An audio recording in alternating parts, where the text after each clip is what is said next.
നമസ്കാരം. വെഞ്ഞാറമൂട്ടിലെ കൂട്ടക്കൊല വാർത്ത കേട്ട ഞെട്ടലിലാണ് കേരളം. സാമ്പത്തിക ബാധ്യതയുണ്ട് എന്ന് പറഞ്ഞാണ് പ്രതി അഫ്സാൻ 5 ജീവനുകൾ എടുത്തത്. ഒരാളുടെ നില ഗുരുതരം. കൊടികുത്തിയ ക്രിമിനലുകൾ പോലും അറയ്ക്കുന്ന തരം പ്രവർത്തികളാണ് ഈ ചെറുപ്പക്കാരൻ ചെയ്തിരിക്കുന്നത്. ഇയാളുടെ മോട്ടീവ് എന്താണെന്ന് പരിശോധിച്ചു വരികയാണ് അന്വേഷണ സംഘം. പ്രദേശവാസികൾ പോലും ഞെട്ടലിലാണ്. അത്തരത്തിലുള്ള ഒരാളല്ലായിരുന്നു അഫ്സാൻ എന്നാണ് ഇവർ പറയുന്നത്. കുഞ്ഞനുജനെ ഒരുപാട് ഇഷ്ടപ്പെടുന്ന ഒരു ജ്യേഷ്ഠൻ അനുജനോട് ഇത്രയും വലിയ ക്രൂരത ചെയ്യുമെന്ന് അവർ ഒരിക്കലും കരുതിയിരുന്നില്ല. പിതാവ് വിദേശത്തായതിനാൽ തന്നെ അതിന്റെ കരുതലോടെ കൂടിയാണ് അഫ്സാൻ കുഞ്ഞനുജൻ അഫ്സാനെ സ്നേഹിച്ചിരുന്നത്. അഫ്സാന്റെ പഠന കാര്യത്തിൽ ഉൾപ്പെടെ അഫാൻ ശ്രദ്ധിച്ചിരുന്നു. അമ്മയുടെ അസുഖവും കുടുംബത്തിന്റെ കടബാധ്യതയും തന്റെ അനുജനെ ബാധിക്കാതിരിക്കാൻ അഫാൻ പ്രത്യേകം ശ്രദ്ധിച്ചിരുന്നു. ഏറെ സ്നേഹിച്ചിരുന്ന കുഞ്ഞനുജനെ ഉൾപ്പെടെ വധിക്കാൻ അഫാനെ പ്രേരിപ്പിച്ചത് എന്താണെന്ന് മനസ്സിലാകാതിരിക്കുകയാണ് നാട്ടുകാർ. അഫ്സാനെ ചേർത്തിരുത്തി അഫാൻ ബൈക്ക് ഓടിച്ചു പോകുന്നത് സ്ഥിരമായി കണ്ടിരുന്നവരാണ് പേരുമല ആർച്ച് ജംഗ്ഷനിലെ നിവാസികൾ. ഇരുവരും തമ്മിൽ 10 വയസ്സിന്റെ പ്രായ വ്യത്യാസമുണ്ട്.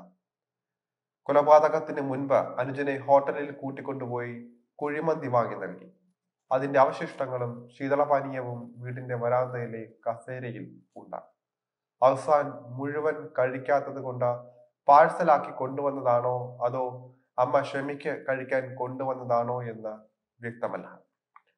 അഫാനെ കൂടുതൽ ചോദ്യം ചെയ്താൽ മാത്രമേ ഇക്കാര്യങ്ങളിൽ കൂടുതൽ വ്യക്തതയുണ്ടാവുകയുള്ളൂ.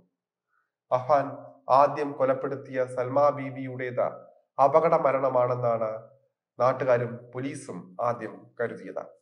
ആശുപത്രിയിലേക്ക് മാറ്റാൻ ഒരുങ്ങുമ്പോഴാണ് വെഞ്ഞാറമൂട് പോലീസിൽ നിന്ന് സന്ദേശം എത്തിയത്. 11 മക്കളുള്ള സൽമാ ബീവിക്ക് പ്രായാധിക്യം ഉണ്ടായിരുന്നുവെങ്കിലും ഷീറ്റ് മേഞ്ഞ ഒറ്റമുറി വീട്ടിൽ ഒറ്റയ്ക്കായിരുന്നു ഇവരുടെ താമസം. രാത്രിയിൽ കൂട്ടുകിടക്കാൻ മകൾ എത്തിയപ്പോഴാണ് മൃതദേഹം കണ്ടത്. തലയുടെ പിൻഭാഗത്ത് ആഴത്തിൽ മുറിവേറ്റ നിലയിൽ അടുക്കളയിൽ കമിഴ്ന്ന് കിടക്കുന്ന നിലയിലായിരുന്നു മൃതദേഹം.